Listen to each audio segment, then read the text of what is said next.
उस 80 साला बुढ़िया के बारे में मोहल्ले में अजीबो गरीब कहानियां गर्दिश कर रही थीं। खाला साबरा का ख्याल था कि माई पंखी बंजारन है और ये किसी शहरी बाबू के इश्क में मुब्तला होकर अपना कबीला छोड़ आई और बाद में वो शहरी बाबू इसे छोड़कर चलता बना। पनवारी शौकत माई पंखी का ताल्लुक कोलकाता से जोड़ता और थिएटर में काम करती थी। गर्दिशे ज़माने ने उसे लाहौर पहुंचा दिया और नाई मुश्ताक का ख्याल था कि यह बंगालन ज़रूर है, लेकिन इसका ताल्लुक शाही महल्ले से था और अपने वक़्त की बेहतरीन रकासा थी। फिर वक़्त ने उसे किनारे लगा दिया और किसी का ख्याल था कि यह जादूगरनी है। जी दोस्तों, पेश खिदमत है अनवार अलाइगी का नया अनोखा और क़यामत खेज सिलसिला मस्कन। आला आबाद से घूमती हुई मैं आगरा पहुंची और ताज महल के नज़दीक के गरीब बस्ती में मैंने अपना मस्कन बनाया। मेरे पास बहुत कुछ था और मैंने आस पास के इलाके में बहुत जल्द शोहरत पाली। मैं अब 40 वर्ष की हो चुकी थी और लेकिन मेरे हुस्न की जवानी में कोई कमी ना थी। मैं अब किसी मौजे मारती नदी की तरह थी और उस दिन हल्की बारिश हो रही थी कि दरवाजे की कुंडी किसी ने बजाई। मैं साड़ी संभालती हुए दरवाजे पर आई और जब मैंने दरवाज़ा खोला तो मुझे उम्मीद ना थी कि मेरे घर के दरवाजे पर कोई ऐसा शख्स आ जाएगा और जिसे मैं देखते ही मर मिटूंगी, और दूसरी तरफ उसे भी अंदाज़ा ना था कि जब दरवाज़ा खुलेगा तो कोई ऐसी पुरकशिश औरत उसके सामने आ जाएगी और जिसे वो देखता रह जाएगा। वो शायद मेरे पास ये सोच कर आया था कि कोई उम्र रसीदा खबीस सूरत औरत उसके सामने आएगी, और मैं फ़ौरन दरवाज़ा खोलकर एक तरफ हो गई और बोली, अंदर आ जाएं प्लीज़। और मेरा लबो लहजा और मेरी आवाज़ सुनकर वह मज़ीद परेशान हुआ। उसे ख्याल हुआ कि कहीं वो गलत दरवाजे पर तो नहीं आ गया, और उसने किसी कदर झिझकते पूछा, क्या आप पंखी जी हैं? मैं पंखी हूँ और पंखी जी नहीं। मैंने मुस्कुराकर अपनी जानलेवा आंखों से एक ख़ास अदा से देखा तो वह मुतासर हुए बगैर न रह सका। वो मेरा हम उम्र ही था और उसका नाम शाहजेब था। मैंने ज़िंदगी में बड़े मर्द देखे थे, लेकिन उसमें कुछ बात ही और थी। कोई ऐसी बात, कोई ऐसी कशिश कि उसने मेरी रूह तक को असीर कर लिया और पंखी उड़ना तक भूल गई थी। मैंने शाहजेब को अपने घर की सबसे अच्छी जगह पर बिठाया और मेरे बस में होता तो अपने दिल के सिंहासन पर उसे बिठा लेती। वो एक पढ़ा लिखा सुलझा हुआ कारोबारी शख्स था और फोटोग्राफी उसका शौक था। एक दिन वो ताज महल में बैठा तस्वीर खींच रहा था कि अचानक कैमरे के फ्रेम में एक हसीना आ गई। कैमरा क्लिक हो चुका था और हसीना कैमरे में कैद हो चुकी थी और वो बुरके में थी और सिर्फ उसकी आंखें खुली थीं। शाहजेब उसकी आंखों पर मर मिटा और इस कदर बेचैन हुआ कि वो लड़की के पीछे घर तक जा पहुंचा। वो कॉलेज की तालबा थी और साइकिल रक्शे पर कॉलेज जाया करती, और शाहजेब की वालाना मोहब्बत ने उसे अपना असीर कर लिया और वो उससे शादी करने का ख्वाहिशमंद था और लड़की भी राज़ी थी, लेकिन घर वाले राज़ी ना थे। उनके यहाँ ख़ानदान से बाहर शादी करने का रिवाज ना था। दूसरा, शाहजेब और कमर परवीन के दरमियान उम्रों का फ़र्क था और वह मेरे पास इस मसले के हल के लिए आया। उसने सारी तफसील बताकर बड़ी बेताबी से कहा था, पंखी जी, आप कमर परवीन की मुझसे शादी करवा दें और मैं आपका मुंह मोतियों से भर दूंगा। शाह जी, और मैंने हर मुमकिन कोशिश करूंगी। और मैंने उसे जवाब दिया, और वाकई मैंने कोशिश भी की कि उसके घर वाले राज़ी हो जाएं, लेकिन ऐसा ना हो सका। परवीन उसकी किस्मत में ना थी और उसके ख़ानदान में शादी तय कर दी गई। लड़का लाहौर में था और शादी के 3 माह बाद कमर परवीन लाहौर चली गई। कमर परवीन ने आगरा छोड़ते हुए शाहजेब को पैगाम भिजवाया कि वह हमेशा के लिए लाहौर जा रही है और चाहती है कि आखिरी बार से झुक कर देख ले, उसकी झलक देख ले, और उसने मुझे कमर के पैगाम के बारे में आकर बताया। वह स्टेशन जाने के लिए तैयार न था और कहता था कि मैं उसे रुखसत होते हुए देख ना सकूंगा, और खुदा जाने क्या कर बैठूं। और मैंने उसकी हिम्मत बंधाई, उस आखिरी मुलाकात के लिए उसे राज़ी किया। मैं खुद उसके साथ स्टेशन गई और कमर परवीन लेडीज़ कंपार्टमेंट में थी और वो बुरके में थी और चेहरे पर नकाब था, लेकिन आंखें खुली हुई थीं और उसकी आंखें वाकई हसीन थीं। प्लेटफार्म पर रश था और शाहजेब उसकी खिड़की के नज़दीक किसी मुसाफिर की तरह खड़ा था और मैं भी वहीं थी, लेकिन शाहजेब से मुंह फेरे खड़ी थी और मैं रुखसती का वो मंजर कभी नहीं भुला पाई। और ट्रेन ने रेंगना शुरू किया। تو کمر نے اپنا نقاب اتار دیا اور تب میں نے دیکھا کہ اس کی آنکھیں ہی نہیں، وہ خود بھی آنکھوں کی طرح حسین تھی۔ اس کی آنکھوں میں آنسو بھرے ہوئے تھے اور کھڑکی کی سلاخوں سے اپنا سر ٹکرا رہی تھی اور گاڑی آہستہ آہستہ پلیٹ فارم چھوڑ رہی تھی۔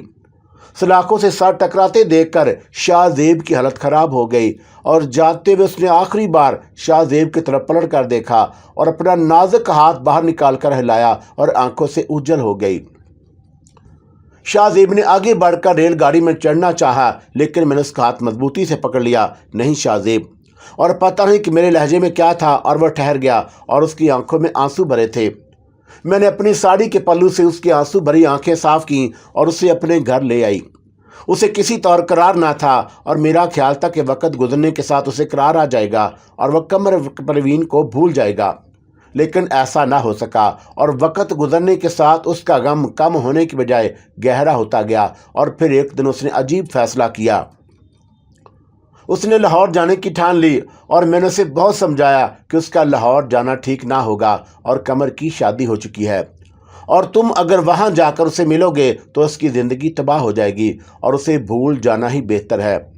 اس نے جواب میں کہا کہ وہ وہاں جا کر کوئی ایسا کام نہ کرے گا جس سے اس کی زندگی برباد ہو، اور بس اسے تسلی رہے گی کہ اس کی محبت اس شہر میں ہے، اور یہ محبت کا عجیب روپ تھا۔ اس نے زندگی بھر شادی نہ کرنے اور اپنی پریمکا کا نام لے لے کر جیے جانے کا عہد کر لیا، اور میں پہلے ہی نظر میں اس پر مر مٹی تھی، اور ملاقاتوں کے بعد یہ محبت اور گہری ہوتی گئی۔ میں اس کے لیے بے کل ہو گئی تھی اور مجھے اس وقت تک قرار نہ آتا جب تک میں اس کی صورت نہ دیکھ لیتی، اور میں نے اپنی محبت اپنے دل میں چھپا کر رکھی ہوئی تھی۔ اظہار کرتی بھی تو اس کا کیا فائدہ ہوتا؟ وہ تو کسی اور کے عشق میں سرتاپا ڈوبا ہوا تھا، اور ڈر تھا کہ اظہار کے جواب میں وہ کہیں مجھ سے نفرت نہ کرنے لگے، اور میں کسی صورت اس کی نفرت برداشت نہ کر سکتی تھی۔ جب اس نے اپنی محبوبہ کے شہر لاہور جانے کا حتمی فیصلہ کر لیا تو میں نے ایک دن اس کا ہاتھ تھام کر کہا، شاہ زیب اکیلے مت جانا، میں بھی تمہارے ساتھ چلوں گی۔ اور میری بات سن کر وہ ہکا بکا رہ گیا اور اسے توقع نہ تھی کہ میں اس کے ساتھ لاہور جانے کی فرمائش کروں گی۔ وہ چند لمحے میری آنکھوں میں دیکھتا رہا اور پھر فیصلہ کن انداز میں بولا، ٹھیک ہے چلو، لیکن ایک بات یاد رکھنا، میں نے زندگی بھر اس کی یاد میں جلنے کا فیصلہ کر لیا ہے۔ ہاں میں جانتی ہوں، اور میں نے نظریں جھکا کر کہا، اور میں کبھی تم سے کوئی ایسی چیز نہ مانگوں گی جو تم مجھے نہ دے سکو۔ میں بس تمہارا ساتھ چاہتی ہوں اور تمہاری داسی بن کر رہوں گی۔ شاہ زیب نے اپنا کاروبار سمیٹا اور سرمایہ لاہور منتقل کیا اور میں اس کے ساتھ لاہور آ گئی۔ اس نے ماڈل ٹاؤن میں گھر خریدا اور ایک سینما تعمیر کر لیا اور سودگی سے زندگی گزارنے لگا۔ اسے معاشی کوئی پریشانی نہیں تھی، لیکن دل اس کے ٹھکانے پر نہ تھا، اور اسے یہ بات معلوم تھی کہ قمر پروین بیاہ کر ماڈل ٹاؤن میں ہی آئی ہے، لیکن اس نے کبھی اس کی کھوج لگانے کی کوشش نہ کی، اور دل میں اس کی شکل دیکھنے کی حسرت تھی، اور اسے یقین تھا کہ ایک دن اسے ضرور کہیں نہ کہیں نظر آ جائے گی، اور پھر ہوا بھی ایسا ہی۔ ایک دن وہ انارکلی میں اسے دکھائی دے گئی اور وہ 2-3 خواتین کے ساتھ تھی، اور شاید اس کی نندیں وغیرہ تھیں۔ اگرچہ اس کا چہرہ ڈھکا ہوا تھا لیکن آنکھیں کھلی ہوئی تھیں، اور وہ ان آنکھوں کو لاکھوں آنکھوں کے درمیان پہچان سکتا تھا، لیکن آج ان آنکھوں میں پہچان نہ تھی۔ قمر پروین نے ایک نظر اسے دیکھا اور بس اس نے چہرے پر نقاب ڈالا اور تیزی سے اس کی نظروں سے اوجھل ہو گئی۔ شاہ زیب نے اشارہ کیا اور نہ پکارنے کی کوشش کی اور نہ ہی اس کا تعاقب کیا۔ وہ جب گھر آیا تو ٹوٹا ہوا تھا، اور مجھے یہ اندازہ کرنے میں دیر نہ لگی کہ آج دیدار محبوب ہوا ہے۔ میں نے پوچھا تو اس نے ہر بات سچ بتا دی، اور وہ بہت اداس تھا اور مجھے بہت دیر تک خالی نظروں سے دیکھتا رہا، اور پھر جانے سے کیا خیال آیا کہ دھیرے سے بولا، پنکھی کیا وہ مجھے بھول گئی؟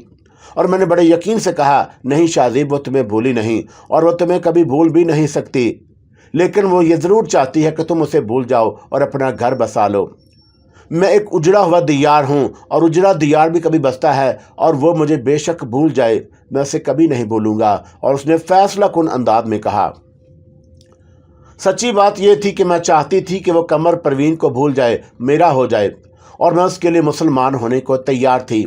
یہ جادو ٹونا عملیات سب تیاگ دینا چاہتی تھی، اور میں پھول بن کر اس کے قدموں میں نچھاور ہونا چاہتی تھی۔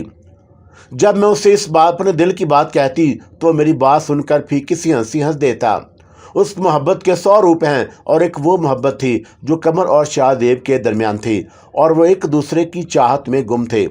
یہ اور بات ہے کہ ان کا ملاپ نہ ہو سکا، اور اس کے باوجود اسے بھولنے کو تیار نہ تھا۔ ایک طرفہ میری محبت تھی جو 100% صد یک طرفہ تھی، لیکن میں اسے بھولنے پر راضی نہ تھی، اور شاہ زیب کو اپنے دل پر اختیار تھا اور نہ مجھے اپنے من پر۔ پھر جانے کیا ہوا، اور ایسا میرے بڑھتے اصرار پر ہوا یا خود ہی اس کا دل اچاٹ ہو گیا۔ ایک دن اس نے لاہور چھوڑنے کا فیصلہ کر لیا، اور وہ چاہتا تھا کہ ماڈل ٹاؤن کا مقام میرے نام کر دے، لیکن میں نے منع کر دیا۔ میں چھوٹے علاقے میں رہنا چاہتی تھی، اور تب اس نے مجھے گڑھی شاہو میں گھر دلوا دیا، اور پھر وہ اپنا گھر اور سینما فروخت کر کے لاہور چھوڑ گیا۔ اور رخصت ہوتے وقت میں نے اس سے پوچھا، کہاں جاؤ گے شاہ زیب؟ اس نے ٹوٹے ہوئے لہجے میں کہا، پتہ نہیں۔ اور کیا میں یاد رہوں گی؟ اور میں نے اس کی آنکھوں میں دیکھتے ہوئے پوچھا۔ اس نے جواب دینے کے لیے اپنے ہونٹ وا کیے، اور پھر جانے کیا سوچ کر اس نے اپنے لب سی لیے اور بغیر کچھ کہے رخصت ہو گیا، اور میں اسے کبھی بھول نہ پائی۔ آج بھی وہ میرے دل میں کسی کسک کی طرح موجود ہے، اور میری پہلی اور آخری محبت تھا۔ میں نے برسوں اس کی راہ دیکھی، اور میرا خیال تھا کہ وہ کبھی پلٹ کر ضرور آئے گا، اور میں آج بھی اس کی راہ دیکھتی ہوں۔ اور یہ کہہ کر رانی پنکھی نے گہرا سانس لیا۔ اماں اتنے برس بیت جانے کے بعد اب کیا اس کی راہ دیکھنی اور دل سے نکال کر پھینک دے اسے؟ اور نارا نے مشورہ دیا، اور میری انجو، دل بڑی عجیب چیز ہے، پر تو یہ بات ابھی سمجھے گی نہیں۔ اچھا اماں، اور نارا نے مسکراتے ہوئے کہا، اور تیری کہانی ختم ہوئی، پر میری 7ویں گھر کا کیا بنا؟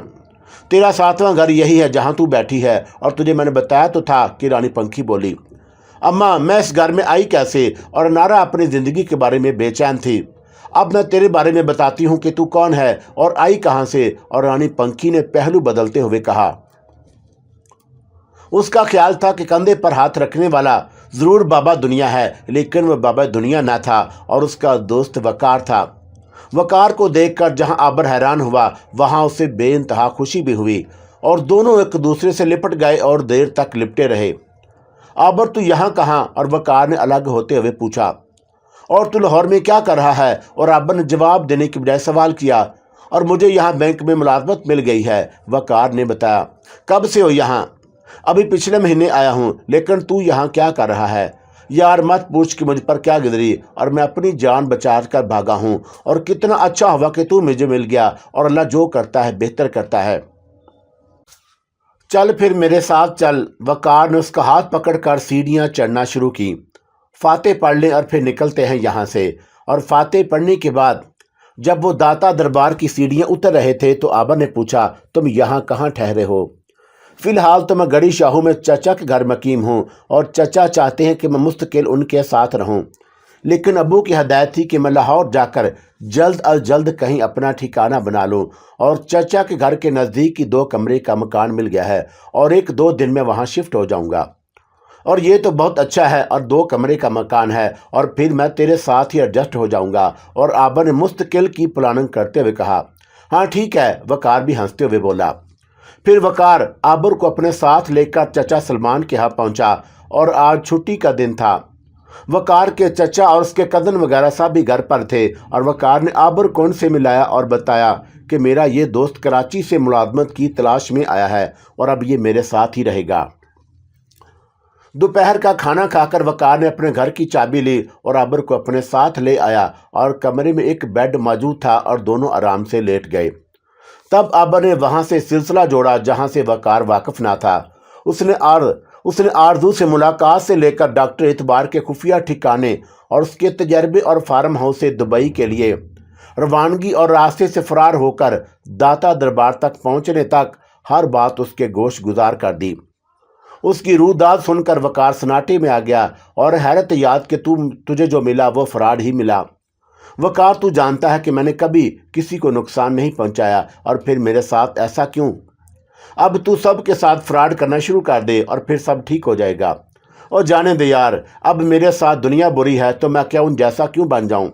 آبا نے گہرا سانس لے کر کہا، اور بابا دنیا جب بھی ملتے یہی کہتے کہ تجھے دنیا ڈھونڈ رہی ہے، اور اس کا مطلب شاید یہی ہوگا کہ دنیا مجھے فریب دینے کے لیے ڈھونڈ رہی ہے، اور نہیں پتا کہ کب تک یہ سلسلہ چلے گا۔ آبر، اب تم نے ایک کام کرنا ہے، اس گھر سے باہر نہیں نکلنا۔ کیوں؟ خیریت؟ डॉक्टर एतबात के गुर्गे तुम्हें ढूंढते फिर रहे होंगे और डॉक्टर एतबात ये तसव्वुर भी नहीं कर सकेगा कि तुम इस शहर में मौजूद हो। समुंदर खान तुम्हें एयरपोर्ट पर, रेलवे स्टेशन और बसों के अड्डों पर तलाश कर रहा होगा और कुछ दिन ये लोग झक मारकर खामोशी से बैठ जाएंगे। वो तुमसे वैसे ही खौफजदा है और अगर उसे ये मालूम हो जाए कि तुम उसके दुबई मंसूबे से आगाह हो चुके हो तो फिर यकीनन वो तुम्हारी तलाश छोड़ देगा। तुम्हारी बिल्ली ने उसे जो नुकसान पहुंचाया है और ये वजह आइंदा तुमसे पंगा ना लेने के लिए काफ़ी है।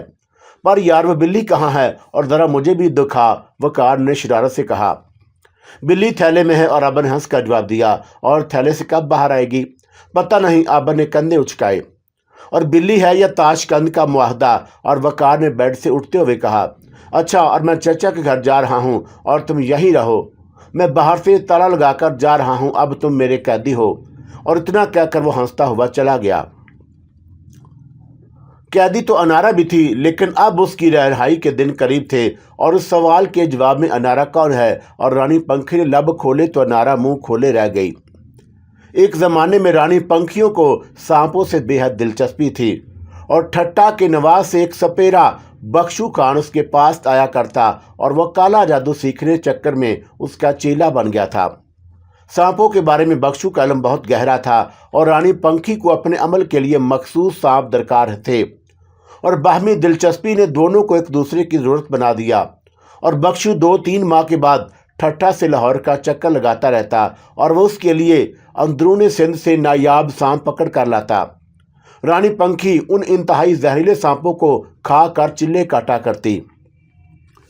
एक बार बख्शू आया तो उसके पास नायाब सांप तो था ही, साथ ही एक 5-6 साल की बच्ची भी थी और रानी पंखी ने सांप को भूलकर उस बच्ची को देखा। सांवली सलोनी उस लड़की में इतनी कशिश थी कि वो उस पर से नजरें न हटा सकी और रानी पंखी को इस कदर मोहय्यत से उस लड़की को देखते देखकर बख्शू बोला, माई खैर तो है ना? और बख्शू, तूने इसे कहाँ से पकड़ा? माई, सांप के बारे में पूछती हो या इस छोकरी के बारे में पूछ रही हूँ। और रानी पंखी ने गंभीर लहजे में कहा, ये चंद महीने पहले मुझे एक गोड़ के बाहर रोती मिली और मैं उसे अपने झोली में डाल लाया और इससे अपने नाम के अलावा कुछ और मालूम नहीं और अपना नाम अनारा बताती है और ये बुलुंगड़ी मुझे अच्छी लगी और बोल क्या दूं इसका। और रानी बख्शी ने अनारा का हाथ पकड़कर अपने करीब कर लिया।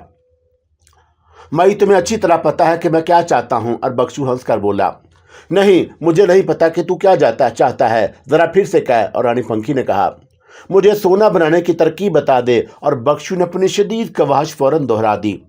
अच्छा। और रानी पंखी ने अनारा को देखा, तो तूने इसकी कम कीमत लगाई और ये सोने से भी महंगी है। चल, सौदा तय हुआ और मैं तुझे सोना बनाना सिखा दूंगी। तुम्हारी बड़ी मेहरबानी माई। और बख्शू ने रानी पंखी के पांव पकड़कर कहा, और अनारा पर अब मेरा कोई हक ना रहा। बख्शू, इस बात को भूलना नहीं। और रानी पंखी ने तंबी अंदाज में कहा।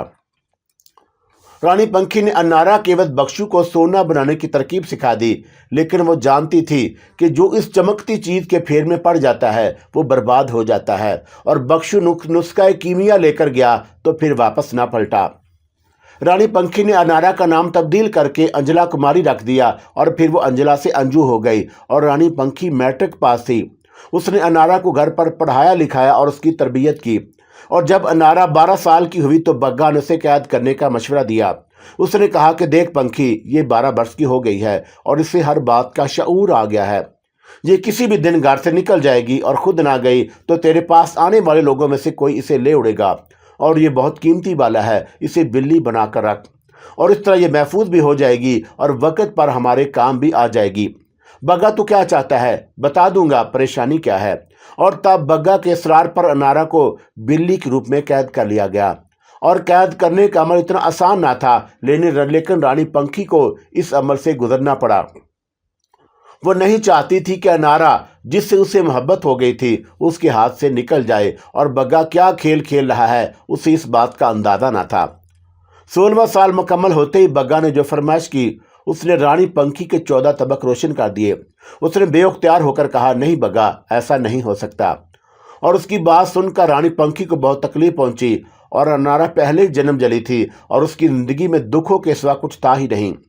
वो एक ज़माने से सिसकती तड़पती मरती चली आ रही थी और रानी पंखी ने तय कर लिया कि अब वो मरेगी नहीं। وہ 6 बार मर चुकी थी और अब 7वीं बार फिर मौत उसके ताक़ब में थी और बग्गा मुंह फाड़े किसी मगरमच्छ की तरह उसकी तरफ बढ़ रहा था और रानी पंखी के साथ अब वो अन्नारा का भी दुश्मन हो गया था। आबर को वकार के घर में क़याम पजीर हुए 8 रोज हो चुके थे। वकार चचा के घर से उसके 2 कमरों के मकान में मुंतकिल हो चुका था और वकार ने अब उसकी कैद ख़त्म करके गली मोहल्ले में नकल व हरकत की इजाज़त दे दी। और वैसे भी उसे अंदाज़ा था कि यह महल्ला डॉक्टरी एतबार की रेंज से बहुत दूर था, लिहाजा ख़तरा कोई न था और बस एहतियात जारी थी। उस घर में दोनों कमरे आगे पीछे थे और पिछले कमरे में आबर रिहाइश पजीर था। और एक रात वकार की अचानक आंख खुली तो उसने आबर के कमरे की लाइट रोशन देखी। उसकी समझ में ना आया कि आबर इतनी रात गए लाइट जलाकर क्या कर रहा है। वो उठकर उसके कमरे की तरफ बढ़ा और अभी वह दरवाजे पर पहुंचा ही था कि ठटक कर रुक गया। सामने आबर बेड पर दराज गहरी नींद में था और उसके पहलू में एक काले मुंह की सफ़ेद बिल्ली हाथ पैर ढीले छोड़े आंखें बंद किए लेटी थी और दरवाजे पर किसी की मौजूदगी का एहसास होते ही वो बिल्ली उठ बैठी। उसने एक नज़र वकार को देखा और बेड से फर्श पर छलांग लगाई और तेजी से दौड़ती हुई कमरे से निकल गई। बिल्ली को अपनी तरफ बढ़ते देखकर वकार फौरन एक तरफ हो गया था और उसने बिल्ली को अपने कमरे से बाहर सहन में जाते देखा। काले मुंह की सफ़ेद बिल्ली को देखकर वकार का पुख्ता यकीन हो गया कि आबर ने जो कहा था सच कहा था। उसने तेजी से आगे बढ़कर आबर को झंझोर डाला और आबर यकदम घबरा कर उठा और वकार को अपने कमरे में पाकर उसे गुमान हुआ कि ज़रूर कोई गड़बड़ हो गई है। वकार क्या हुआ? आबर ने वकार के चेहरे पर हवाइयाँ उड़ते देख कर कहा। वकार ने जब काले मुंह की बिल्ली के बारे में तफसील से बताया तो आबर ने फौरन पूछा, तुझे कोई नुकसान तो नहीं पहुंचा? नहीं, वकार ने कुछ सोचते हुए कहा, और यार एक बात मैं तुझे बता दूं कि वह बिल्ली नहीं है। अबे फिर क्या शेरनी है? नहीं, वो बिल्ली नहीं बिल्ला है। और वकार ने इंकशाफ फरमाया और ये अंदाज़ा उसने उस वक़्त लगाया जब वो बिल्ला आबर के साथ बेसुध अंदाज में लेटा हुआ था। ओ यार, तेरी रिसर्च का शुक्रिया, और मैं ये अंदाज़ा नहीं लगा पाया, और वैसे मैंने उसे एक आध बार ही देखा और वो भी छलांगे मारते हुए। और क्या इस वक्त तुमने उसे नहीं देखा? वकार ने सवाल किया। नहीं, तो मुझे ना उठाते तो मैं सुबह ही उठता और मैं भी शायद उसे देख ना पाता, और तुम्हारे कमरे की लाइट खुली होने पर मैं कमरे में आया और ये देखने के लिए कि तुम इस वक्त लाइट जलाकर क्या कर रहे हो। लेकिन यार, मैं तो लाइट जलाकर नहीं सोया था। फिर लाइट कैसे जली? पता नहीं यार, ये बिल्ला तेरे पीछे क्यों लगा? और बिल्ली लगती तो कोई बात भी थी। और वकार की आंखों में शरारत उतर आई। ये सारा खेल डॉक्टर एतबार की लैब से शुरू हुआ और पता नहीं ये क्या चीज़ है। बहरहाल जो भी है तुम्हारा मुहाफ़िज़ है। और वकार ये कहकर उसके कमरे से निकल आया। उसने वाशरूम जाने के लिए सहन की लाइट जलाई और सहन की एक तरफ वाशरूम और दूसरी जानब किचन था। अभी उसने सहन में कदम रखा ही था कि किचन के दरवाजे पर अजीब सा नज़ारा देखा। अभी रानी पंखी उसी उधेड़ बन में थी कि बग्गा की तकलीफ कि वो फरमाइश का क्या जवाब दे कि काली आ पहुंची। और रानी पंखी समझी कि वो उसका खून लेने आई है, लेकिन उसके हाथ में प्याला नहीं था और वो इस वक्त खून की भेंट लेने नहीं, बग्गा का पैगाम लेकर आई थी। हाँ बोल, क्या कहने आई है? रानी पंखी ने सवाल किया। बग्गा ने अंजू के बारे में कुछ कहा था और तूने जवाब नहीं दिया, काली ने सवाल किया। और मैं जवाब सोच रही हूँ। अब जवाब देने का वक्त गुजर गया और बग्गा ने हुक्म दिया है कि अंजू को फ़ौरन आज़ाद कर दे और 8 से 13वें दिन अमाउस की रात उसकी बलि चढ़ाने की तैयारी कर ले। और ये बात अच्छी तरह अपने भेजे में बिठा ले कि बग्गा और अंजू की हर सूरत भीड़ लेकर रहेगा और तुझे बग्गा पर उसे कुर्बान करना होगा। और मेरी बात क्या तूने अच्छी तरह समझ ली? और अगर मैं अंजू की भीड़ देने से इनकार कर दूं तो? और रानी पंखी ने सर उठाया। तू क्यों तबाह बर्बाद होना चाहती है? आखिर तू चाहती क्या है? और तुझे हर काम में नहीं कहने की आदत क्यों है? और काली ने अपने मुंह से बाहर निकली सुर्ख ज़बान हिलाई और बग्गा से पूछना कि उसे गलत काम कराने की आदत क्यों है। भीड़ लेना उसका हक है, आखिर उसने अंजू का भीड़ बाला बनने का इतने बरस इंतज़ार किया है। काली बोली। उसने ये बात मुझसे छुपा कर रखी। अगर वो अपना इरादा मुझसे पहले जाहिर कर देता तो मैं अंजू को घर में रखती ही नहीं और उसे कब आज़ाद कर देती। और अब कर दे आज़ाद, बग्गा खुद ये चाहता है। हाँ, मैं उसे आज़ाद कर दूंगी, लेकिन उसे भीड़ चढ़ाने के लिए नहीं, और मैं अपनी अंजू को कभी कुर्बान नहीं होने दूंगी। तो फिर अपनी कुर्बानी की तैयारी कर ले। और काली ने एक और पत्ता फेंका। हाँ, मैं खुद कुर्बान हो जाऊंगी, लेकिन अपनी अंजू को बलि चढ़ने से बचा लूंगी। तो फिर मैं बग्गा को तेरी तरफ से यह पैगाम दे दूं कि तू उसकी रानी बनने के लिए तैयार है। और काली ने अपनी सुर्ख आंखों से देखते हुए पूछा, हाँ जा, अब दफा हो जा। और रानी पंखी ने गुलूगीर आवाज में कहा और मनहूस सूरत काली की तरफ से मुंह फेर लिया। ये चीख यकीनन अनारा की थी और रानी पंखी घबराकर कमरे की तरफ भागी। और जब वो कमरे में पहुंची तो अनारा को चीख चीख कर रोते पाया और वह बेड पर उसके साथ बैठ गई और उसे खुद से लिपटाते हुए बोली, क्या हुआ अंजू? रानी पंखी को करीब पाकर वो जोर जोर से रोने लगी और रानी पंखी ने उसे रोने दिया। वो उसकी रेशमी बालों पर हाथ फेरती रही और जब इनारा की सिसकियां कम हुई तो रानी पंखी ने उसका चेहरा उठाकर अपनी तरफ किया और बोली, मेरे होते हुए तुझे रोने की जरूरत नहीं, मुझे बता क्या हुआ। अम्मा, मैंने काली की सारी बातें सुन ली हैं। और अनारा ने उसके कंधे पर सर रखते हुए कहा, अम्मा, अगर बग्गा मेरी भीख मांग रहा है तो मुझे उसकी भीख चढ़ जाने दे। और तू यग से कुर्बान होती आ रही है और अब एक बिल्ली और सही, और तू अपने आप को बर्बाद ना कर और जबरदस्ती उसकी रानी ना बन। नहीं मेरी अंजू, तू परेशान मत हो। और रानी पंखी ने अनारा का आंसुओं से भीगा हुआ चेहरा अपने हाथों में लेते हुए कहा, और मैंने तुझे पाल पोस कर इसलिए 16 साल का नहीं किया कि तेरी बल्ली दे दूं, और मैं मिट जाऊंगी लेकिन तुझ पर आंच नहीं आने दूंगी। अब मैं तेरी आंख में आंसू ना देखूं और मुझे वो करने दो जो मैं चाहती हूं, और मैं देखती हूं कि वो कहाँ है। अम्मा, कौन कहाँ है? और नारा ने खुद को संभालते हुए कहा, तेरी जिंदगी का साथी। और रानी पंखी कुछ सोचते हुए बोली, और मुझे लगता है कि वो कहीं आस पास ही मौजूद है। हाँ सच। और अनारा यकदम खिल उठी, और अम्मा जल्दी बता कि मेरे भाग जगाने वाला कहाँ है। पता करती हूँ। और रानी पंखी अनारा के बेड से उठते हुए बोली, अंजू चल बाहर आ जा और पहले तुझे बिल्ली के रूप से आज़ादी दिलाऊं। और अम्मा तो कितनी अच्छी है, और जो फैसला तूने मुझे बचाने के लिए किया है शायद मेरी सगी माँ भी ऐसा ना करती। अंजू इस बारे में कुछ नहीं कह सकती कि तेरी सगी माँ क्या करती, लेकिन इतना जरूर है कि बग्गा की रानी बनने का फैसला मैंने दिल से नहीं किया, और तुझ जन्म जली को सुख भरी जिंदगी मिल जाए, और इस एहसास के साथ मैं नया जीवन काट लूंगी। आजा, चल बाहर आजा। और रानी पंखी ने कमरे से निकलते हुए कहा। अनारा उसके साथ बाहर सहन में आ गई, और रानी पंखी ने बावर्ची खाने की तरफ बढ़ते हुए कहा, मैं हूं तैयार करती हूं, और जब तक तू स्नान करके आ जा। अच्छा अम्मा। और ये कहकर अनारा गुस्ल खाने की तरफ बढ़ गई। रानी पंखी ने बावर्ची खाने में जाकर चूल्हा जलाया, और फिर उसने गर्म राख चूल्हे से निकालकर अल्मोनियम के बड़े प्याले में भरी और बाहर सहन में आ गई। उसने सहन के दरमियान प्याले से इस तरह राख गिराई कि एक हिसार सा बन गया, और उसके बाद उसने राख और जलते कोयले इस हिसार में डाले, और फिर 4-5 जलती हुई लकड़ियां हिसार में रख दी, और इस तरह हून तैयार हो गया। इतने में अनारा गुस्ल करके बाहर आ गई, और नहाने के बाद उसके हुस्न में मजीद निखार आ गया था। रानी पंखी उसे तहसीन अमीज नजरों से देखती रही, और यही उम्र तो थी जब उस पर जवानी टूट कर बरसी थी। आईने में अपना अक्स देखकर गुरूर उसकी गर्दन तन जाया करती थी, और वह किसी भी मर्द को बगैर खंजर के कत्ल करने की सलाहियत रखती थी। और ये उसकी बदकिस्मती थी कि उसकी मर्जी के खिलाफ उसकी बोली लगा दी गई, और फिर बोली लगाने वाली सचमुच के खंजर से कत्ल हो गई और सचमुच की कातला बन गई। अम्मा क्या देख रही हो? और रानी पंखी की नजरें जब मुसलसल उस पर मरकूज रहीं तो उसे टोकना पड़ा। अंजू, इस वक्त तुझे देखकर बीता जमाना याद आ गया, और कभी मुझ पर भी इसी तरह की बहार आई थी। और रानी पंखी ने मुस्कुराकर कहा, अंजू हून के सामने बैठ जा। और अंजू जमीन पर जलते अलाव के सामने बैठ गई।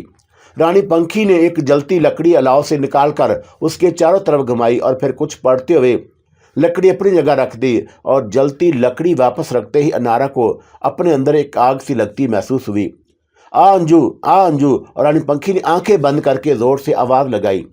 अम्मा, मैं तेरे सामने तो बैठी हूं। अनारा फौरन बोली, तू मुझे दिखाई दे रही है, तू चुप बैठ। और रानी पंखी ने उसे तंबीह की, और ये कहाँ मर गई अंजू, आ। वकार ने देखा कि उस काले मुंह की सफेद बिल्ली के साथ एक उस जैसी बिल्ली मौजूद है, और ये हम शक्ल बिल्ली बिल्ले के मुकाबले में थोड़ी दुबली थी, और बाकी दोनों की शक्लों में सर मुंह फर्क ना था। दो हम शक्ल बिल्लियां देखकर वकार परेशान हो गया, और वो वाशरूम जाना भूल गया, और आप वापस आबर के कमरे में आया। वकार को बस बदहवास देखकर आबर फौरन उठकर बैठ गया, और वो बोला, अब क्या हुआ यार? और तेरे होते हुए जो ना हो जाए कम है, और जरा बाहर चलकर देख। और वकार उसका हाथ पकड़कर उठाते हुए बोला। दोनों बाहर निकल आए, और वकार ने किचन की तरफ इशारा किया, ये देखो।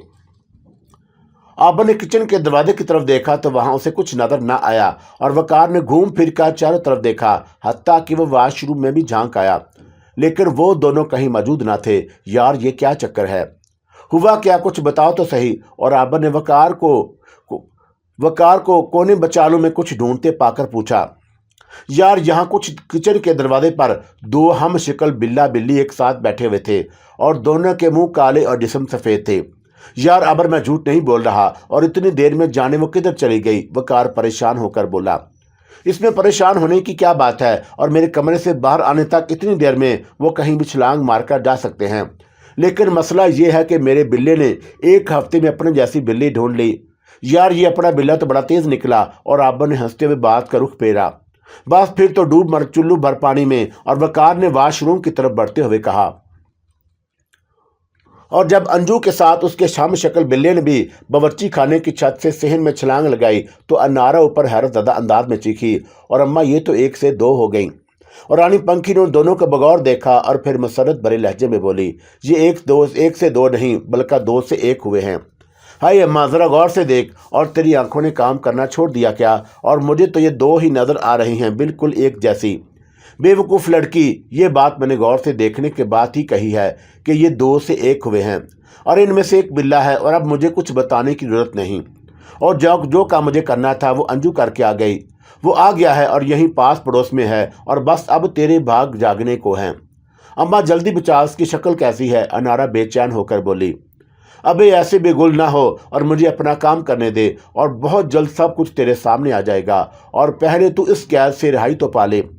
रानी पंखी ने मुस्कुराते हुए बोली, और फिर उसने बिल्ली को इशारा किया, और इशारा पाते ही रानी पंखी के नजदीक आ गई, जबकि बिल्ला अपनी जगह बैठा रहा।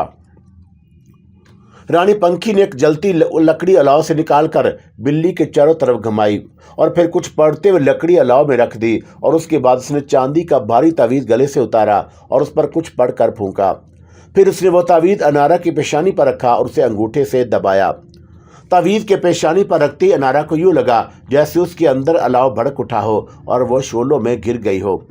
यकदम उसके जिस्म को झटका लगा और वह बेहोश होकर एक तरफ लड़ गई, और फिर यही अमल उसने बिल्ली के साथ दोहराया, और वह चीख मारकर यकदम फर्श पर लेट गई।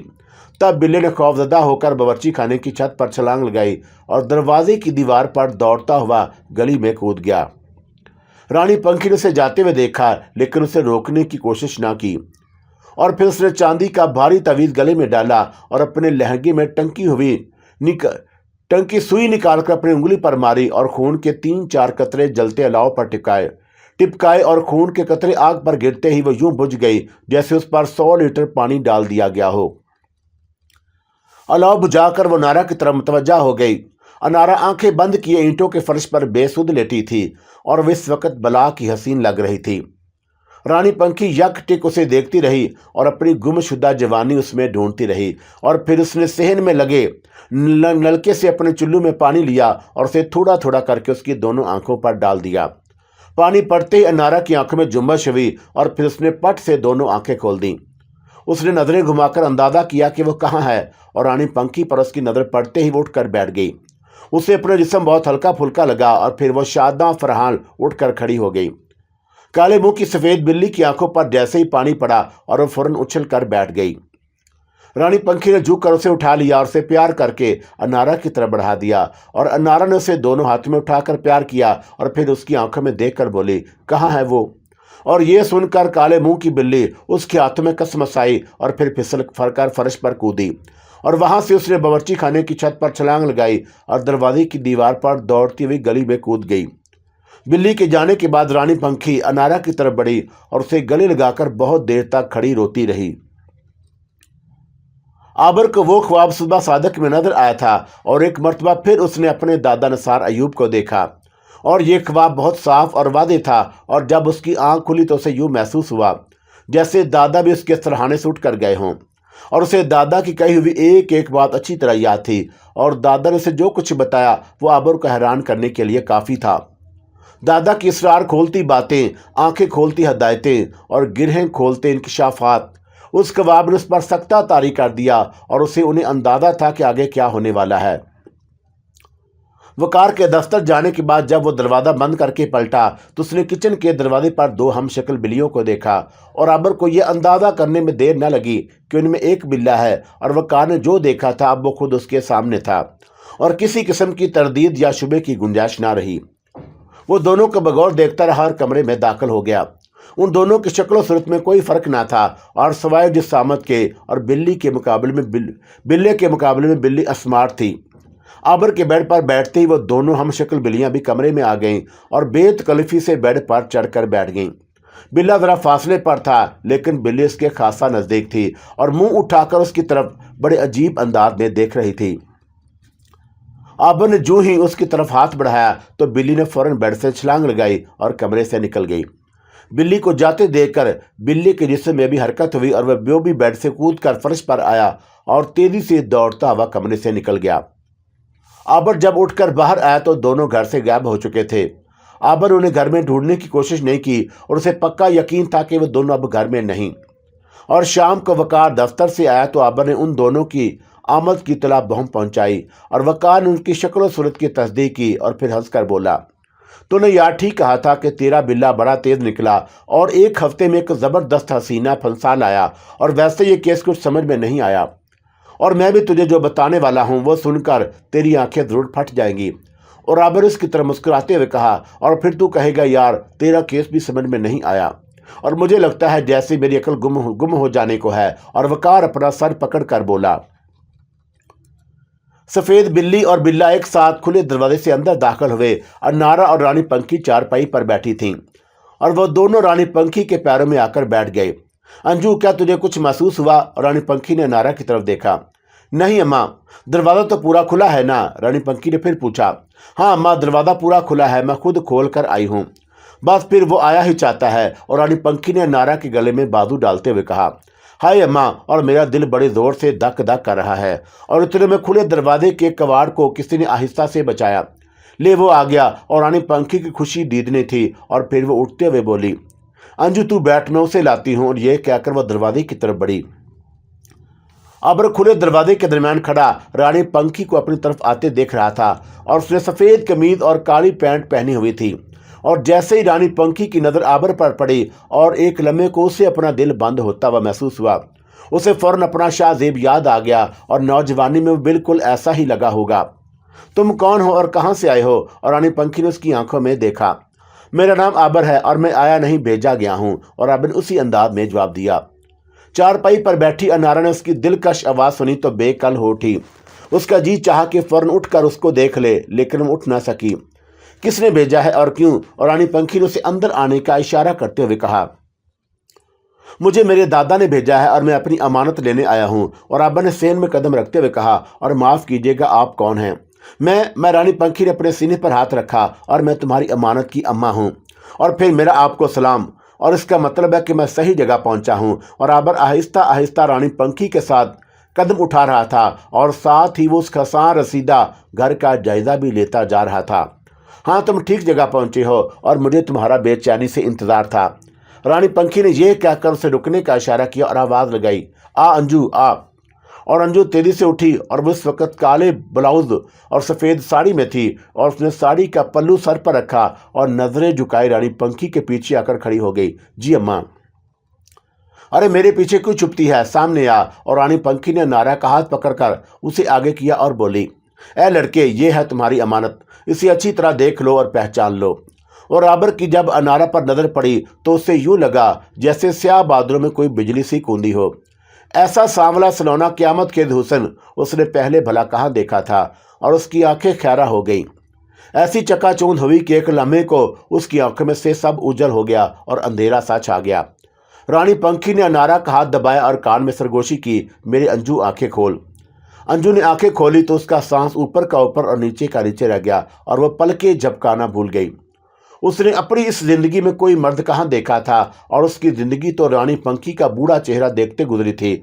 और अब जो पहला मर्द देखा और वो भी शहकार, तो उसके दिल पर जो गुजरी ठीक गुजरी।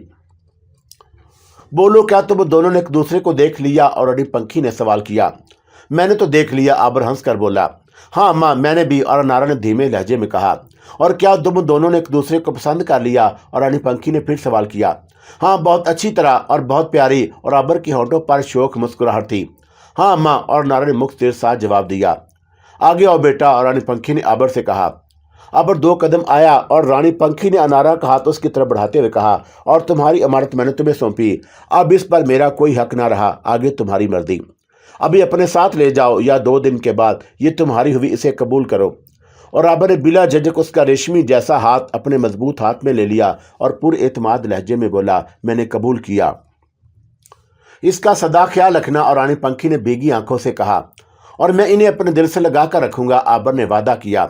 और मेरा जी तो यह चाहता है कि अपनी अंजू को पूरी शान से रुखसत करूं, पर मेरी कुछ ज़ाती मजबूरियां हैं और शदीद ख्वाहिश के बावजूद मैं इसे बाकायदा रुखसत नहीं कर सकती। और रानी पंखी ने गुलोगीर आवाज़ में कहा, आप रंजीदा ना हो, और मैं कराची जाकर बड़े पैमाने पर शादी का जश्न मनाऊंगा। और आबर ने तसल्ली दी, ईश्वर तुम दोनों को खुश रखे। और रानी पंखी ने दोनों को अपनी बाहों में समेटते हुए कहा।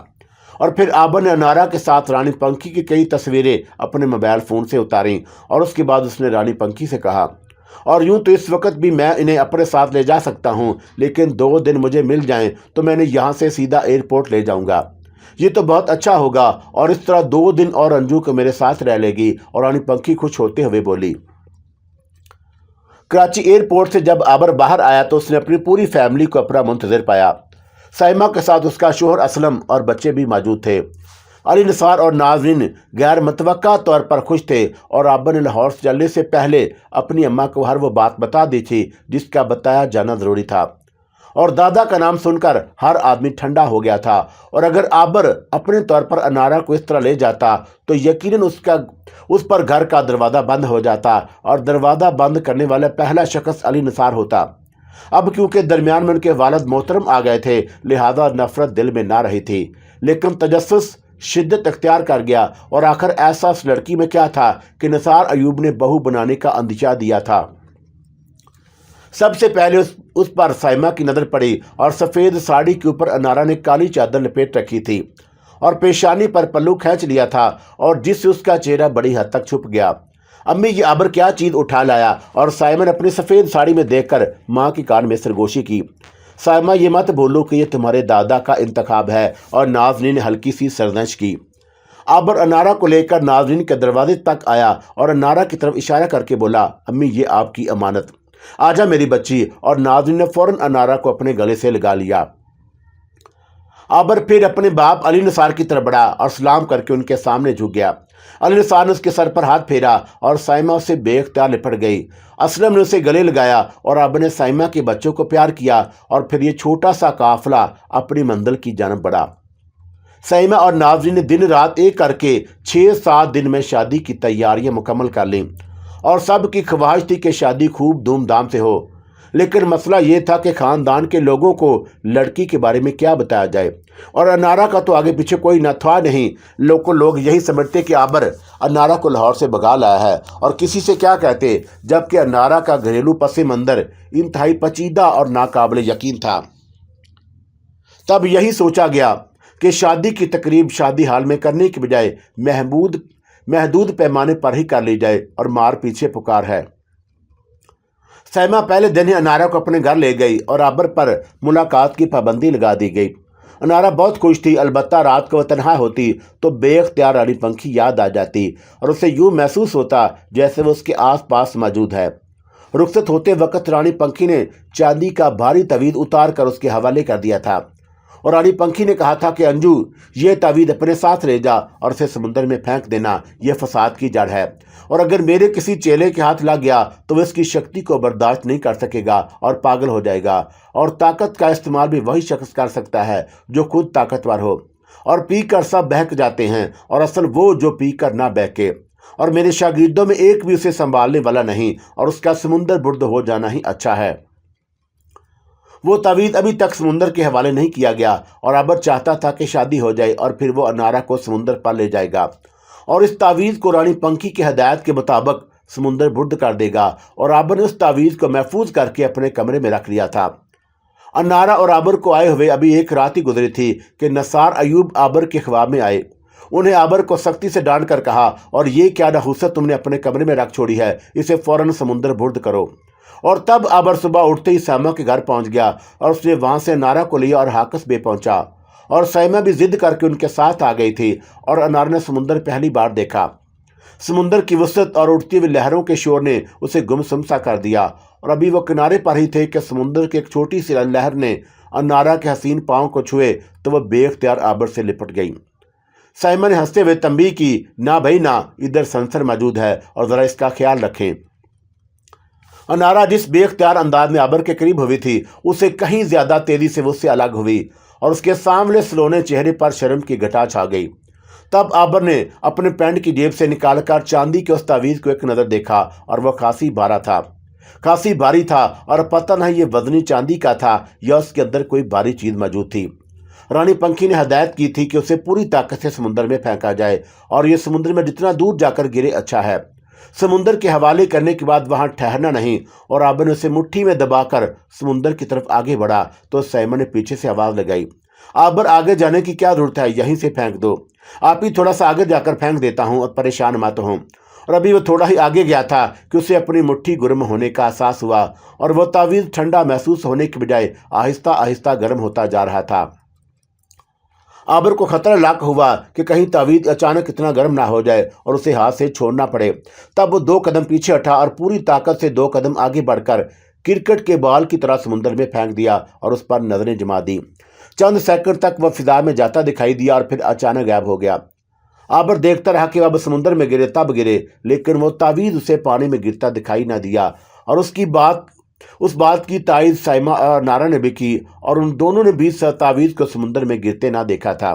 और फिर वो तीनों रानी पंखी की हदायत के मुताबिक समुद्र पर ना रुके और फौरन वहां से चले आए। और 7वें दिन शादी थी। सैमा अनारा को ब्यूटी पार्लर से तैयार करवाकर घर ले आई और घर में निकाह का इंतजाम किया गया था। और निसार और आबर निकाह ख्वाह का इंतजार कर रहे थे और निकाह ख्वाह था कि आके नहीं दे रहा था। दादा ने कहा था कि इस लड़की का निकाह बाबा काशिफ पढ़ाएंगे और उन्हीं के हाथों पर यह मुसलमान होगी। और ये बाबा काशिफ कौन थे और कहाँ से आएंगे, कब आएंगे, और किसी को कुछ मालूम ना था। लेकिन आबर को पक्का यकीन था कि अगर दादा ने कहा है तो फिर बाबा काशिफ जरूर आएंगे। अगर चाहे दादा की हदायत मुबहम थी और कोई नहीं जानता था कि बाबा काशिफ को निकाह का दिन, वक्त और घर का पता कैसे मालूम होगा। आबर सोचता था कि उसे अनारा के बारे में भी तो कुछ पता न था और दादा की निशानदही पर ही वो रानी पंखी के घर गया था और वहां से सब इतनी आसानी हो गया कि वो हैरतज़दा रह गया। उसे वहां जाकर एहसास हुआ कि रानी पंखी जाने कब से उसकी मुंतज़िर थी और हो सकता है कि जिस तरह दादा ने उसे अनारा की एक झलक दिखा दी थी, रानी पंखी को भी उन्होंने इसकी शक्ल दिखा दी हो। बहरहाल जो भी हुआ, आबर को अनारा के हसूल में कोई दिक्कत पेश नहीं आई। इस वक्त आबर दुल्हा बना अपने घर के ड्राइंग रूम में बैठा था और अली नसार बेचैनी से टहल रहे थे और आबर से कई बार तस्दीक कर चुके थे कि आखिर नसार अयूब के असल अल्फाज क्या थे। और आबर कई बार उन्हें बता चुका था कि दादा ने किन लफ्जों में बाबा काशिफ का जिक्र किया था।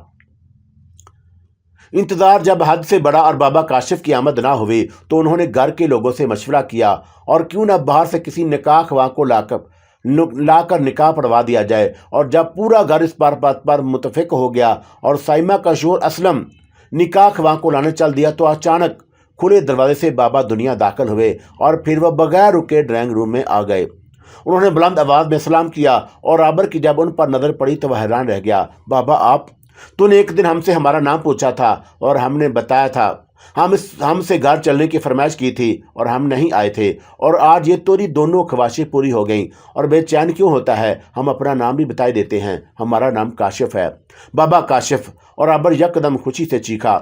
बाबा काशिफ की आमद के साथ ही इंतजार की कोफत में मुब्तला घराना खुशी से सरशार हो गया और हर शख्स का चेहरा मुसर्रत से खिल उठा और यहाँ तक कि अनारा का चेहरा भी जगमगाने लगा। बस फिर आनन फानन निकाह की तकरीब का आगाज हुआ और बाबा काशिफ ने अनारा को कलमा पढ़ाकर मुसलमान किया और उसका इस्लामी नाम दादा की हदायत के मुताबिक अंजम आरा रखा गया। और फिर बाबा काशिफ ने अंजम आरा उर्फ अंजू को आबर नसार की उकत में दे दिया।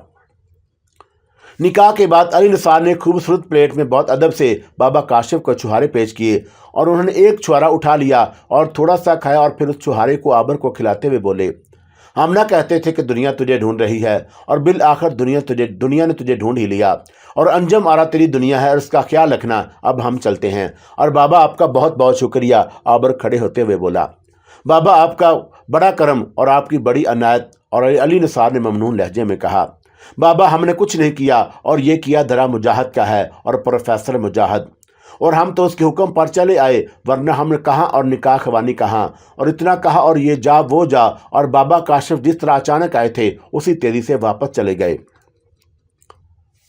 आज मरण व्रत का 21वां दिन था, और अंजू के रुखसत होते ही रानी पंखी ने मरण व्रत रख लिया था, और 21 दिन से उसने कुछ ना खाया पिया था, और ऐसा उसने बग्गा की हदायत के मुताबिक किया। और जिंदगी का खात्मा तो कोई मुश्किल काम ना था, लेकिन आत्महत्या खुदकुशी से बग्गा को कुछ हासिल करना होता, और बग्गा तक पहुंचने और उसकी रानी बनने के लिए मरण व्रत रखना जरूरी था, और ऐसा रोज़ा जिसमें कुछ खाए बगैर मौत से हमकिनार हुआ जाए। और ये मरण व्रत रानी पंखी ने अंजू की ज़िंदगी बचाने के लिए रखा था, और उसने अपनी ज़िंदगी की कुर्बानी देकर अंजू को बलि देने से बचा लिया था। ज़िंदगी देना शायद इतना मुश्किल ना होता, लेकिन उस मौत के पीछे जिस अज़ियत से दो चार होना था, उसे कबूल करके रानी पंखी ने वाकई अंजू से अपनी मोहब्बत का सबूत दिया था। अजरा डेविड, जिसे रानी पंखी सुरीली कहती थी, व्रत के पहले दिन ही रानी पंखी के पास मौजूद थी, और शुरू के चंद दिनों तो रानी पंखी चलती फिरती रहती, और फिर आहिस्ता आहिस्ता उसने चारपाई पकड़ना शुरू की, और जब तक उसके जिस्म में जान रही वो उठती बैठती रही, और फिर एक वक्त आया कि वो उठने बैठने से माजूर हो गई। अब उसकी पीठ मुस्तकिल चारपाई से लग गई, लेकिन उसका दिमाग काम कर रहा था, और उसने आखिरी दिनों में बोलना कुछ कम कर दिया, लेकिन जब भी बोलती थी और मादी का कोई वर्क खोलती, अजरा उसका दिल बहलाने के लिए उसे गाने सुनाती, और रानी पंखी को उसकी आवाज़ बहुत पसंद थी। आवाज़ ही नहीं, वो ज़ाती तौर पर भी उसको पसंद करती थी, और इसी लिए उसने 250-300 चेले चाटों शागिर्दों में से भी अपने आखिरी दिनों के लिए अजरा का इंतखाब किया था। इन 21 दिनों में रानी पंखी ने अपना पूरा मादी खोल कर रख दिया, और अजरा ने महसूस किया था कि वह शाहजेब को ज़रा भर भी नहीं बोली, और ये वो शख्स था जो कमर परवीन के इश्क में फना हो चुका था, और उसने रानी पंखी को कभी धोखे में ना रखा। लेकिन बुरा हुआ इस मोहब्बत का जिसकी आंखें नहीं होती, और कोई कहीं भी किसी पर आशिक हो सकता है। सो रानी पंखी उस पर मर मिटी थी, और ऐसी मिट्टी थी कि अब मिट्टी का होने को आई थी, लेकिन उसकी सांसों में अब भी वह बसा था, और जुबान पर उसका नाम था, और आंखों में उसकी तस्वीर, और हिमा वक्त वो उसकी राह देखती रहती। रानी पंखी को जब अजरा एक नामालूम कुर्ब में मुब्तला देखती तो बेअख्तियार उसका जी चाहता कि वो कहीं से शाहजेब को पकड़ कर लाए और रानी पंखी के सामने लाकर खड़ा कर दे, लेकिन वह बेबस थी, बस अपना दिल महसूस कर रह जाती। एक दिन उसने अजरा का हाथ थाम कर अजीब बात की, और ऐसी बात जिसकी अजरा को उम्मीद न थी। उसने कहा कि देख अजरा, जो ज़िंदगी मैंने गुजारी उसकी हैसियत खेल तमाशे से ज़्यादा नहीं। आज पछतावे के नाग मुझे डसते हैं, लेकिन अब मैं इतनी आगे जा चुकी हूँ कि वापसी मुमकिन नहीं, और तू अभी जवान है, और मेरी मान वापस पलट जा, और कल के पछतावे से आज का संभलना अच्छा। अपनी गाड़ की उंगली थाम ले, और उस काली दुनिया में अंधेरे के सिवा कुछ नहीं। और इतना कहकर रानी पंखी ने अपनी आंखें मूंद लीं, और बहुत देर तक उसकी आंखों से आंसू बहते रहे, और शायद ये पछतावे के आंसू थे। उसी लम्हे अजरा डेविड ने सोच लिया कि वो काली दुनिया छोड़ देगी, और शैतान परस्ती से तौबा कर लेगी, और अपनी आल माइटी गार्ड की उंगली थाम कर लेगी। मरण व्रत के 21वें दिन रानी पंखी ने वसीयत की, और सुन अजरा, मेरी सुरीली, मेरी बात गौर से सुन। मैं जहाँ इस वक्त लेटी हूँ यहाँ गड़ा खोद कर मुझे दबा देना, और मैं जलना नहीं चाहती, और मेरा ताज और मेरा लिबास मेरे साथ जाएगा। ठीक है रानी माँ, और जैसा तुमने कहा वैसा ही करूँगी, अजरा ने यकीन दिलाया। और वसीयत करने के बाद जैसे ही अंधेरा गहरा हुआ, रानी पंखी की लड़ती हुई आवाज़ उभरी, अजरा देख वो आ गया, और मेरा शाहजेब आ गया। और अजरा ने उसकी आंखों में यका दीप जलते देखे, और मोहब्बत के दीप, और चंद लम्हों बाद उसकी आंखें बंद हो गईं, और वह चली गई, और जिसने अपनी ज़िंदगी मिटाकर अंजम आरा उर्फ अंजू को नई ज़िंदगी अता की थी। काफ़ी अरसे के बाद जब आबर और अंजू रानी पंखी के मस्कन पर पहुंचे तो उन्हें एक दचका सा लगा। घर का लकड़ी का दरवाज़ा मैं चौखट गैप था, और दरवाजे की ईंटें निकली हुई थीं। बावर्ची खाने की छत बैठ चुकी थी, और सहन में जगह जगह गड़े पड़े हुए थे, और नीम का दरख्त मौजूद था, और उस पर बेशुमार कौवे बैठे हुए थे, और कब्रिस्तान वाली दीवार का एक हिस्सा गिर चुका था। टूटी हुई दीवार की ईंटें रानी पंखी की कब्र पर पड़ी थीं, और घर में बेशुमार कुत्ते बिल्लियां लौट रहे थे। उन्हीं बिल्लियों में काले मुंह की सफ़ेद बिल्ली और बिल्ला भी शामिल थे। जो आबर और अंजू को देखकर उनके पास आ गए और मियाऊं मियाऊं करके उनके पैरों से लिपटने लगे। और जिस रात रानी पंखी का इंतकाल हुआ वो अमाउस की रात थी। हर अमाउस की रात को उसके घर में चेलों का इज्तिमा होता था और आधी रात के बाद जब हस्बे मबूमूल सब इकट्ठा हो गए तो उन्हें पता चला कि काली दुनिया की रानी चल बसी है। और अजरा डेविड ने रानी पंखी की वसीयत के मुताबिक उसकी 4 पाई वाली जगह पर गड़ा खोदा और माताज उसे गड़े में दफना दिया। और रानी पंखी को दफनाने के बाद उस घर से खाली हाथ निकलने वाली पहली औरत अजरा डेविड थी। अजरा डेविड के जाने के बाद वहां मौजूद लोगों में हलचल सी मच गई और बस फिर जिसका जो हाथ लगा वो अपने साथ ले गया और यहां तक इस घर में 4 पाई तक ना रही।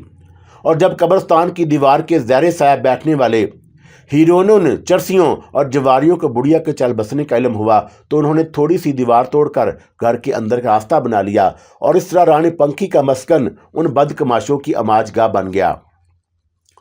उधर गोरकन भी ताक में थे कि इस लावारस घर को कब्रिस्तान में क्यों ना शामिल कर लिया जाए और उसके लिए बस घर की दीवार गिरानी की देर थी। पहले मरहले के तौर पर उस घर के सहन में 2-4 कब्रें खोद कर तैयार कर ली गई और आहिस्ता आहिस्ता दीवार गिराने का अमल शुरू हुआ और उसके बाद पहली से खुदी कब्रों में मुर्दे दफनाए जाने का काम शुरू हो गया। और अंजू उसके घर की हालत देखकर परेशान हो गई और अंदर कमरों में कई हिरोंची मदहोश पड़े थे और उनके साथ बिल्लियां भी लेटी हुई थीं, जो अंजू को देखते ही फौरन उठकर बैठी और कमरे से निकल गईं। अंजू फौरन कमरे से बाहर आ गई और ये वो मस्कन था जहां अंजू ने रानी पंखी के साथ अच्छा बुरा वक्त गुजारा था। उसे अपनी कैद के दिन याद आए और रानी पंखी की मोहब्बतें याद आई। उसकी ज़ात पर रानी पंखी ने कैसा अजीम एहसान किया था और वो इस एहसान को कभी नहीं भूल सकती। और उसकी आज़ादी की खातिर रानी पंखी ने बग्गा की रानी बनने का नाखुशगवार फैसला कर लिया था। और रानी पंखी ने उसे हर बात बता दी थी और उसे ये भी बता दिया कि उसके जाने के बाद वो मरण व्रत रखेगी और उसके मरने के बाद उसी घर में 4 पाई वाली जगह पर दफन होगी। अंजू ने सेन में खड़े होकर आबर का हाथ थाम लिया और फिर उसने 4 पाई की जगह तक का तयन किया और आंखें बंद करके दिल ही दिल में बोली, अम्मा तू कहाँ है? मेरी अंजू, मैं यहाँ हूँ। और यकदम आवाज़ आई और अंजू ने देखा कि एक बहुत ही हसीन औरत जरक बरक लिबास पहने और सर पर जगमगाता हुआ ताज सजाए एक मरसा तख्त पर बैठी है और उसकी आंखों से आंसू जारी हैं और वो रानी पंखी थी। और फिर आंसू ने जैसे उसके अंदर आग लगा दी और वो शोलों में घिरी नजर आई। अंजू ने घबराकर आंखें खोली तो वह अंदर गायब हो गया। और क्या आपने अम्मा को देखा? और अंजू ने आबर से पूछा। नहीं, आबर ने हैरान होकर कहा, कहाँ है वो रानी बन चुकी है और ऐसी रानी जिसकी आंखें आंसुओं से भरी थीं। और ये कहकर अंजू खुद भी रो पड़ी और फिर रोते हुए बोली, आओ आबर चलें। और आबर ने उसके बाजू पर हाथ रखा और उस खंडर मस्कन के खंडरात के दरवाजे की तरफ बढ़ा और तब पीछे से मैयाओं की आवाज़ आई और दोनों ने बीक वक्त पीछे मुड़कर देखा। काले मुंह की सफ़ेद बिल्ली और बिल्ला दोनों पुरशौक निगाहों से उन्हें देख रहे थे। और आबर ने बिल्ली और अंजू ने बिल्ले को उठा लिया और रानी पंखी के वीरान मस्कर से बाहर निकल आई। अल्लाह हाफ़िज़ मेरे दोस्तों, अल्लाह हाफ़िज़।